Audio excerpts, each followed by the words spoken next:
Picture चालू करो बे। कहीं ऐसा भी कि आप हार के लिए पहले से ही अपना बहाना तैयार रख रहे कि वोट चोरी हो गई इसलिए चुनाव हार गए? नहीं, बहाना ही बनाना होता तो फिर तो जो है बहुत साल से लोग ईवीएम का नाम ले रहे थे। तो अब गोल पोस्ट चेंज कर दिया ना, पहले ईवीएम था। हम नहीं ले रहे थे। नहीं, कांग्रेस पार्टी तो कहती थी। नहीं, कांग्रेस पार्टी भी नहीं ले रही।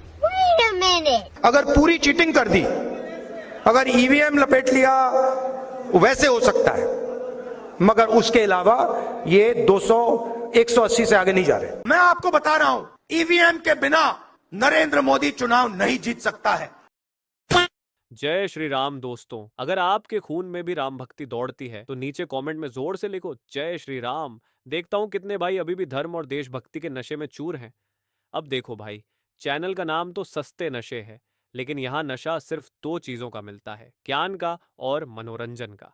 तो आ जाओ इस मस्त सफर में जहां दिमाग खुलेगा, हंसी रुकेगी नहीं। और हाँ, जिसने वीडियो लाइक और चैनल सब्सक्राइब नहीं किया वो अगली बार महंगे नशे की दुनिया में भटकता नजर आएगा। चलो वीडियो शुरू करते हैं। जय श्री राम।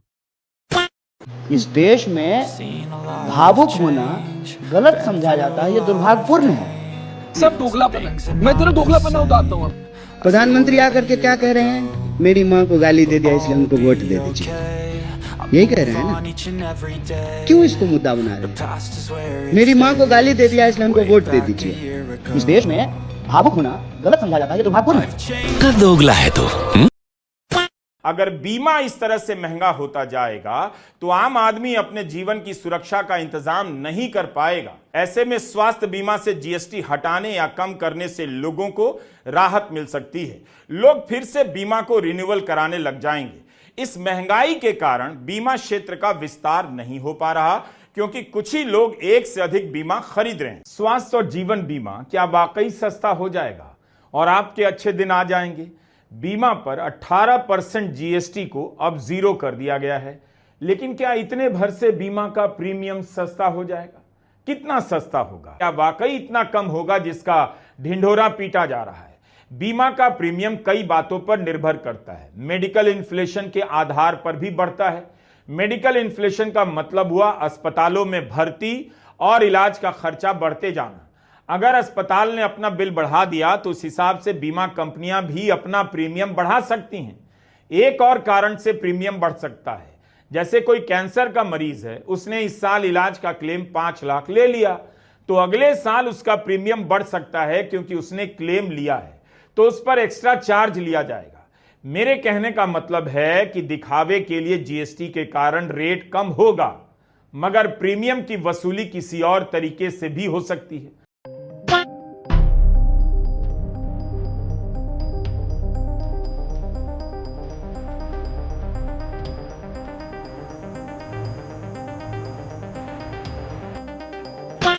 देश के सामने नरेंद्र मोदी भ्रष्टाचार कर रहे हैं, मीडिया कुछ नहीं कहती। अरे करप्शन के ऊपर आप डेटॉल से मुंह साफ कर दो भैया, कांग्रेस वाले।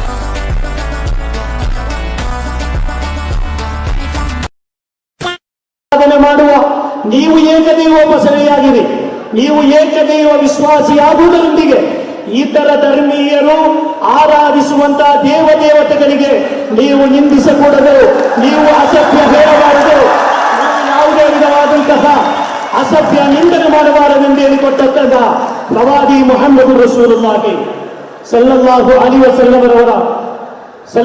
ವಸಲ್ಲಮರ ಜನ್ಮ ದಿನಾಚರಣೆಗೆ ನಾಡಿನ ಮುಖ್ಯಮಂತ್ರಿಗಳಾದಂತಹ ಸಿದ್ದರಾಮಯ್ಯವರು ಬಂದಿದ್ದಾರೆ.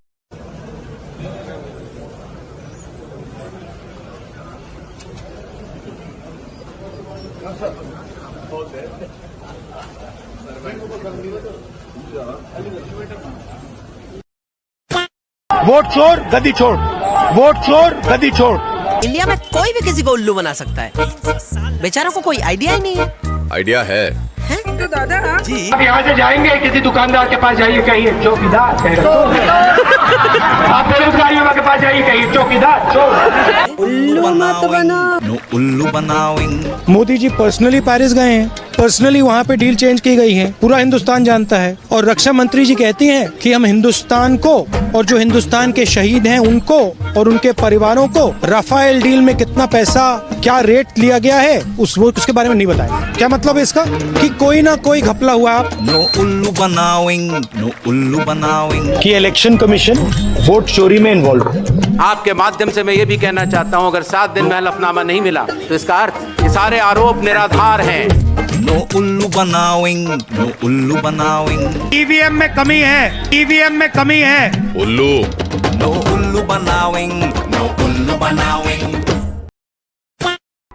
इकाई दहाई सैकड़ा हजार 10,000 लाख 10 लाख यानी 28 लाख हर परिवार को सालाना। अब आप बताइए कि राहुल गांधी जी या इंडी गठबंधन के कोई भी नेता बताए कि हर परिवार को 28 लाख ही कैसे देंगे, ये तो पहले बताएं। और दूसरा चीज, एक चीज और दिखाते हैं, इधर आइए, एक चीज और दिखाते हैं आपको। यहाँ देखिए, ये कांग्रेस पार्टी का ही पोस्टर है।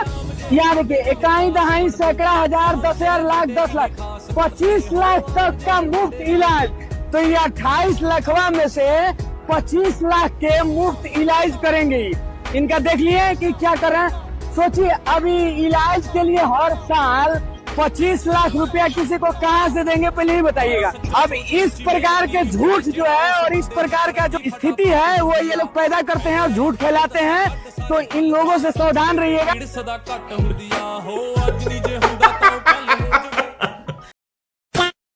जैसे मैं अपने जिले में स्वयं अपने बूथ में घर घर जा करके जो है अपने वोटर लिस्ट का परीक्षण किया और जिनके नाम काटे गए थे उनको जो है जोड़ने की प्रक्रिया की, और जो नाम गलत काटे गए थे उसका आपत्ति दर्ज कराया।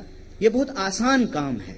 ये काम आसान ऐसे है कि आप एक जानकार व्यक्ति को बगल में बिठा लें और 700, 750, 800 एक बूथ पे वोटर हैं, तो उसको जो घर घर लोगों को पहचानते हैं। पटना जैसे शहर में, मुजफ्फरपुर में, पूर्णिया में दिक्कत हो सकती है, लेकिन ग्रामीण इलाकों में कोई दिक्कत नहीं है। लेकिन क्योंकि हर घर के व्यक्ति को हर कोई जानता है, तो आप पहले जो है उसका परीक्षण कर लें। फिर आपको मार्किंग जब हो जाए कि किन किन लोगों का नाम गलत तरीके से कट गया है या 2 बार जुड़ गया है, उनके घर पे जाकर के जो है आप उसको क्रॉस चेक कर लें।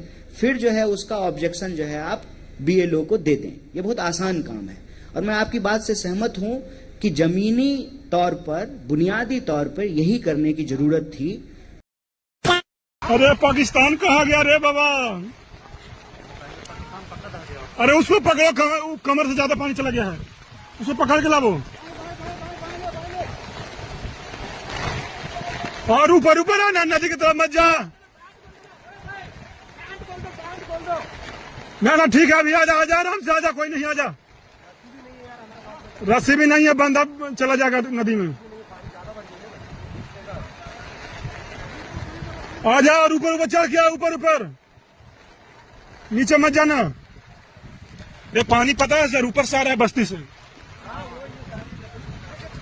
मेन सबसे लास्ट वाला बंदा फंसेगा।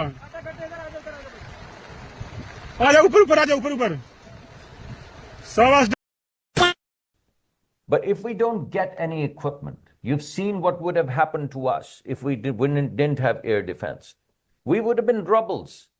We'd be pulling out 60,000 kids from the rubble of schools. And when 80 planes come at you, 80 in a few hundred miles, when 80 planes come at you, all of them having 5 missiles each, you multiply 80 with 5 missiles, and you know what India was coming at. Were they coming to hit one residential area with 80 planes and 400 missiles, some of which were dual carriers of atomic kind of warheads? So you saw what they were coming at. You saw what they came with. And you saw the technologies that they deployed from various countries. So I would say, bring it on, man. Give us those technologies. We'd buy them from you.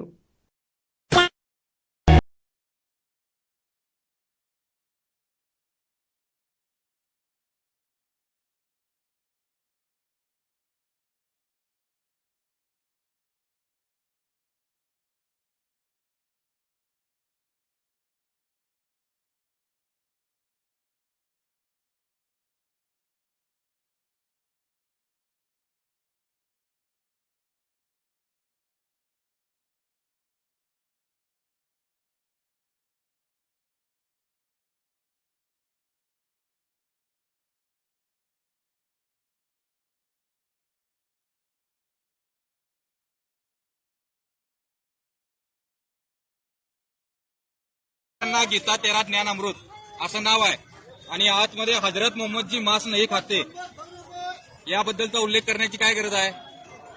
मोफत एक कोल्हापूरची कोणती संस्था आहे, ती संस्था भी हजरत मोहम्मद तो शूरवीर हलाल की थी, वरती गीतेचं नाव आणि आत मुसलमान आणि ख्रिश्चनांचं धर्मांतर करायला. हे काय माहिती आहे? चला पोलीस स्टेशनला जरा चला नाही तुम्ही काय म्हणालाय? वरती तुम्हाला काय लिहायचं ते लिहा. वरती आमच्या यांचं नाव काय, ज्ञानगंगा, ओम, हे तुमचं काय तर असू दे. हे गीतावर तेरा ज्ञान अमृत लिहिलाय. गीता म्हणजे आमचं प्राणप्रिय आहे. भगवद्गीता म्हणून त्यांनी विकायला 20 रुपयाला. भगवद्गीतेचं काय कुठे सारांश? मी तुम्हाला काय दाखवलं? अरे सारांश किती टक्के आहे त्यात? सारांश पूर्ण गीतेचं पूर्ण पाहिजे की नाही? मुस्लिमचा काय संबंध आहे? सगळ्या धर्मग्रंथांमध्ये काय करूया मग? सगळ्या धर्मग्रंथ नाव का गीता लिहिलंय तुम्हाला? आमच्या श्रीकृष्ण का वापरलाय? एवढी साधी अक्कल नाही? तसं काय नाही म्हणजे कुठलं काय टायटल नाही, काय नाही. गीतासार म्हणून वरती लिहिताय सगळं. गीतासार मध्ये काय मोहम्मद आणि हलालचं लिहितात माहिती? पुस्तक वाचा पाहिजे. वाचले म्हणून सांगालोय, वाचले म्हणून सांगालोय. काय गरज आहे? काय याची? हजरत मोहम्मदजी मांस नाही खाते हे गीता भगवद्गीतेमध्ये काय गरजेचं आहे? हजरत मोहम्मदची काय गरज आहे गीतेत? हे आहे ना सर, जे काय नाही कुठल्या ग्रंथामध्ये काय काय प्रमाण आहे ते कुठल्या ग्रंथाला मग नाव का आमचं लिहिलायचा तुम्ही? भगवद्गीतेत आहे काय? परमात्मा कोण आहे? कोण आहे परमात्मा? तो कुठे राहतो? कसं आहे? कुठं आहेत? कसा? मोहम्मदचा काय संबंध? परमात्मा म्हणजे मोहम्मद आहे तुम्ही म्हणताय तसं? काय मग काय लिहिले? काय काय लिहिलंय का? मग तुम्ही वाचला नाही तर का लिहिलाय? काय वाचलाय? कुठला श्लोक वाचलाय सांगा मला यातलं. नाही तुम्ही काय वाचलाय इथलं सांगा ना मला. कुठलं वाचलाय सांगा मला तुम्ही. आता या भगवत याच्यामध्ये हरिद्वार में साधुओं का कत्लेआम, भगवद्गीता कत्लेआम सांगाल साधुओचं काय लिहिले? हरिद्वार में साधुओं का कत्लेआम. भगवद्गीता आणि कत्लेआमचा काय संबंध?